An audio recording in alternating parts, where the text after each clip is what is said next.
When you were a child, you were fragile and unbroken by the horrors of the world. But there were always non-horror games out there that had moments that were meant to scare the crap out of you without even trying. Mentalk has done a video like this before, but leave it to me to give you an even better list of moments in games that were meant to ruin your childhood. This is the Talkman Takeover. Number 5. Super Paper Mario. Super Paper Mario is the third installment of the Paper Mario series, being released for the Nintendo Wii in 2007. The story kicks off with an interdimensional hole being summoned by the game's primary antagonist, Count Bleck. It's up to Mario and his paper pals to stop the impending void from swallowing the entire world into nothingness by collecting powerful artifacts known as Pure Hearts from each world. In Chapter 6, the party journeys to the Sammer's Kingdom, a world that is dangerously close to the void, but they press on to get the Pure Heart from the kingdom's king. They're challenged to defeat the kingdom's 100 finest warriors, and in turn would be rewarded with the Pure Heart by the king himself. Mario and the gang will take on the first 20 or so warriors, only for the tournament to be cut short when they run into the king. They plead to him to hand over the Pure Heart, only for him to reveal that he is Mimi, one of Count Bleck's minions. The ensuing fight buys just enough time for the void to grow large enough and begin swallowing the world up, with Mario and the gang being too late to save it.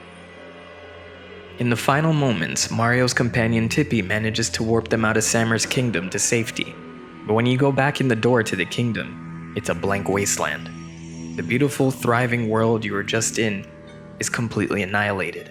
You still search for the kingdom's pure heart amongst the nothingness, but not one soul survived, and you're walking as Mario for a while with only the floor beneath your feet to hold you up. It's some truly dark stuff and extremely unnerving in this moment in the game. Not only that, you actually see the impending doom of the void just sitting in the background throughout the entire game. So the more you progress, the bigger it gets in the background whenever you go back to the main town called Flipside, serving as a constant reminder of the stakes at play here.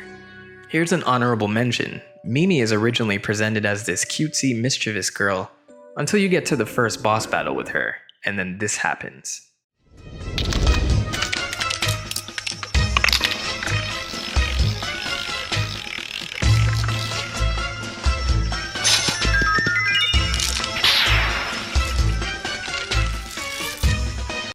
Why? As an aside, I think this is an underrated entry into the series, but Nintendo probably won't be porting their Wii games until 2053. But definitely go check this out if you have the means to. Number 4. Final Fantasy VIII.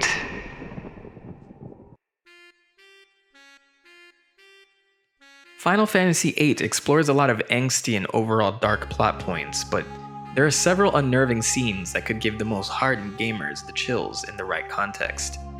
In Disc 3 of the game, a series of events takes you to a space station where an evil sorceress from the past named Adele— Am I gonna collab with Peppa Pig? No! No, not that one— is being contained so that she can never fuck with the planet again. Plot twist, she does. Anyway, without having to explain most of the plot, our main character Squall goes into space with his love interest, Rinoa, to find his long-lost adopted sister, Elone. Rinoa is possessed by a sorceress from the future, whose Elone's powers can help to assist. And instead of waiting for her to come back from space, they decide to send him up there with his possessed girlfriend instead to go talk to her. Yeah, the plot in this game's intense. Anyway, after a huge incident on the space station with a possessed Rinoa that no one saw coming, she releases the powerful sorceress in space and sends her back down to the planet before being lost into space herself. And of course, Squall's dumbass goes after her. True teenage love right here. I was terrible at this minigame, by the way, because you're technically supposed to position the camera to catch her, and my 9-year-old self didn't know that this was a first-person view, so I got several game overs here. And yeah, you have to watch all the cutscenes again to get to this point. Anyway, once you catch her, a random spaceship drifting in space comes into view, and you both land on it, having enough oxygen inside to survive. This is not really explained either, considering this spaceship's been floating around in space for 17 years. So after a hilariously awkward cutscene, it's time to explore the ship to find a way home. Now here's the deal. The spaceship is littered with aliens called propagators, which is honestly the most terrifying enemy in the game. Not only are they one of the few enemies to actually walk around outside of battle, they jump scare the shit out of you as you're traversing the ship. Why? and if you're a stupid kid like me who doesn't understand how battle mechanics work, you're gonna have a hard time fighting these things, especially if you're underleveled, or more specifically, if your characters aren't up to par. And if you do manage to take them out, unless you went around the ship and killed the matching colors together, they're just gonna respawn over and over again. I was stuck on this section of the game for months, and you're expected to take them all out with just 2 party members and whatever items and magic you have at your disposal at the time. It's rough, but once you've eliminated them all, you get a pretty touching scene between Squall and Rinoa. Though, I give an honorable mention to the last part of the game, where you're traveling to the future to kill off Sorceress Ultimecia. You get an entire set piece of all the warriors throughout time that have failed to oppose her, with a beach littered with bodies. This is right after you fight generations of other sorceresses through a warped amalgamation of space and time, with the most chilling song in the entire game playing in the background. I think the unnerving parts of this game are not talked about enough, and you can find the remastered version on Steam for pretty cheap if you're down for a wild ride. Number 3. Uncharted: Drake's Fortune. The Uncharted series to me is synonymous with peak PlayStation 3 gaming, with the first revolutionary game dropping back in 2007, Uncharted: Drake's Fortune. While it definitely took a lot of cues from Tomb Raider, these characters became extremely real and lovable, with Nathan Drake being the flawed hero that made the series special. In his first adventure, Drake attempts to track down the lost city of El Dorado. But of course, this isn't easy for him, with 2 professional thieves and an entire pirate/mercenary group trying to stop him in his tracks. You go through this Indiana Jones type journey, exploring the mysteries of Sir Francis Drake's final voyage on a hidden island. But the further you get on this island, you notice that it was the final voyage of several other explorers as well. Many of the notes and bodies left behind warned you of strange happenings and advise anyone to turn back from trying to find El Dorado. You get trapped in an old bunker where the truth is revealed that Spanish colonists found an ancient temple in the Amazon with a giant gold sarcophagus, which they named El Dorado, and they moved it to the hidden island that Drake is exploring in the game. Once they open the sarcophagus, they're instantly cursed by a mysterious force, transforming them into mutated creatures that plague the island. Now, while you explore the bunker, you hear terrifying sounds of creatures scrambling, growls and snarls, etc. as you move through the darkness. Oh shit. And once you restore the power in the bunker, the big reveal of these cursed humans occurs with them stalking you through the halls as Drake scrambles for a way out. This entire set piece is brilliantly done, and while the game hints at a twist for the treasure that you seek, the delivery within the darkness and isolation of this chapter makes it a terrifying experience. This turned the plot on its head, as Drake now knows the treasure is cursed, and every adventurer on that island was way in over their heads seeking it out. Uncharted: Drake's Fortune may be somewhat dated, but I'd recommend everyone who has a PS4 or 5 to purchase the Uncharted collection, as you'll experience hours of solid storytelling and fall in love with all the characters. Number 2. Space Quest 6: The Spinal Frontier. In the previous childhood trauma video, Mentalk covered a game called King's Quest, which was a popular point-and-click adventure series for PC gamers of old. And while that entry of King's Quest that he covered took the cake with its creepy intro, there's a sister series to King's Quest known as Space Quest, which was a popular DOS series for PC that took a more sci-fi approach to the point-and-click genre. The set of games stars a goofier version of James Kirk, Roger Wilco, who goes through much zanier and clumsier experiences than our boy Captain Kirk. The one we're taking a look at today is Space Quest 6, where the game begins with Roger Wilco being decommissioned from his title as Captain to Space Janitor for his previous escapades. The crew he's assigned to goes on leave to a planet called Polysorbate 60, an extremely trashy planet where death pretty much awaits around every corner. But as you get your bearings on Polysorbate 60, you discover a bounty hunter who is searching for an Endodroid on the loose. Endodroid is a very dangerous android that's wanted for various bouts of murder, and if you return him to the hunter, there's a pretty penny in it for you, and considering how broke Roger is, it's in your best interest to do so. After a bit of exploring, you can end up at a bar where you can force access into the basement where, surprise, the Endodroid awaits. My experience with point and clicks around this time I got this game was limited, and I didn't know that death was such a frivolous thing in these types of games. So I decided, why not talk to this dude to see if he can help me on my quest, or maybe I can talk him into turning himself in. No matter what you say to this guy, if you don't leave him alone immediately, he will turn you inside out with one of the most graphic deaths I had the pleasure of witnessing at a young age. My, you're a tall one. Is there something I can do for you? If any of you are familiar with old Sierra point and clicks, they definitely don't hold your hand. If you were stuck back in the day, they even had a hotline you would call for tips to get you out of these types of situations. Moral to the story, this guy made me put my game down for an extended period of time until I had the willpower and a guide to help me get through it. Traumatizing experiences aside, if you're curious on how to take this guy out, it requires you to order the right drink from the bartender to distract him long enough for you to undo the pipes behind him. Then you gotta go upstairs to the second floor to scare away some local patrons and steal their hookah hoses to tie them together into a long rope. Then you'd bring them back down to the bar area and hook them up to a conduit and stick the other side of the hose down the pipe you loosened.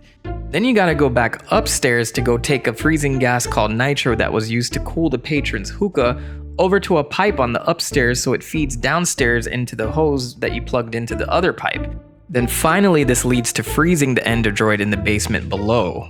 And you have to do all of this before the bartender finishes mixing your drink. Oh wait, you thought we were done? No. Then you have to hurry downstairs to finally finish him off with a lead pipe that I hope you picked up from the basement earlier to shatter him into ice cubes. Oh yeah, and I hope you didn't forget the ice cube tray as well from the fridge behind the bar, because if you don't have that, he can melt and still turn you inside out. This guy. This is one of the most intricate processes in a point and click that I've ever seen before and definitely needed a guide to figure it out. Or maybe I didn't. Maybe I'm underestimating my childhood self, because I am Talkman after all. Absolutely perfect and flawless in every way. Number 1. Ski Free. This is Ski Free, and you know damn well what's coming and why it's on this list. Released in 1991 as a side project by Chris Peary, a developer at Microsoft at the time, Ski Free made it into several households by being part of the Microsoft entertainment packs that they would drop for their new Windows operating systems at the time. These packs are meant to show off graphics as households began to transition out of the DOS phase of things. Chris Peary worked on Ski Free as a way to practice his skills in graphical programs, and it caught the attention of the program manager at the time, who decided to toss it into one of those entertainment packs. This one action, this one person traumatized hundreds of children for years to come. The object of the game is simple. You control a skier on a beautiful mountainside, skiing down a limitless slope to avoid obstacles and rack up your points. If you want a little variety, there are 3 different tracks you can take with trees to dodge, or flags to navigate through, or just ramps to trick off of. So as you get further down the slope for that high score, you pass the 2,000 meter mark and... Was that the bite of 87? Yeah. A Yeti descends on you faster than Batman trying to interrogate one of Riddler's men. I want to chalk this up as the very first jump scare in gaming. This game walked so Five Nights at Freddy's could run. The immense speed in which this thing pulls up instills on you a fear and shock that I'm unable to replicate. And before your fingers can even respond, your skier is halfway down his throat. It took many people decades to find out that the F key allows the skier to go a little bit faster, making it easier to avoid these things, but after you get eaten the first time, are you really playing this game again? I know the programmer has mentioned this was a simple programming exercise, but why? Even Wikipedia has gone on to classify this game as a survival horror game, and I guarantee you, no one will dispute that. I'll definitely say that Ski Free Yeti is one of the top 10 scariest moments in gaming, bar none. Well, kiddos, that's all for Mentalktober this year, but the Talkman takeover continues. I hope you enjoyed this look into creepy Oh shit.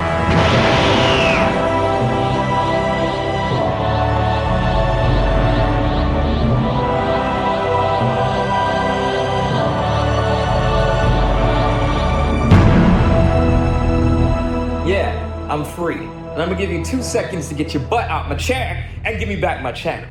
Relax, Prophet. I've been waiting for this moment. To show you the truth. To show you who I really am. I'm you, from the universe 669. Bruh, we already knew this. I'm giving you the opportunity to leave. Very perceptive. I admit defeat. But I'll tell you why I'm really here. Your time stone, it's busted. And the party of prophets told me that there was a delay in shipping, so the other one will be on its way soon. That's what this was about? That's why you tied me up and put me in a closet? Well, Prophet, I will say I enjoyed my time here. It's been a blast Wait, what did... being in your universe. But now it's time for me to go. Why aren't you answering my questions? It's been real. Bro, but you're not answering my questions. You're not even, like, acknowledging what I'm saying to you. You're not listening to me. Until What is next time happening? we meet, Prophet. Why is this happening to me? Happy Halloween, bitch! Hey, children. Let's just move on from this, shall we? Well, greetings, my children. It's good to be back. I can't believe that I missed the entirety of Mentalktober. I'm gonna post this video anyway, because it seems to be well edited in the first place. Well, now that it's over, I gotta fix up everything on the channel. So give me some time to do that, and I'll be back. In the meantime, enjoy your Halloween. As always, be safe. The Prophet has spoken. Happy Halloween.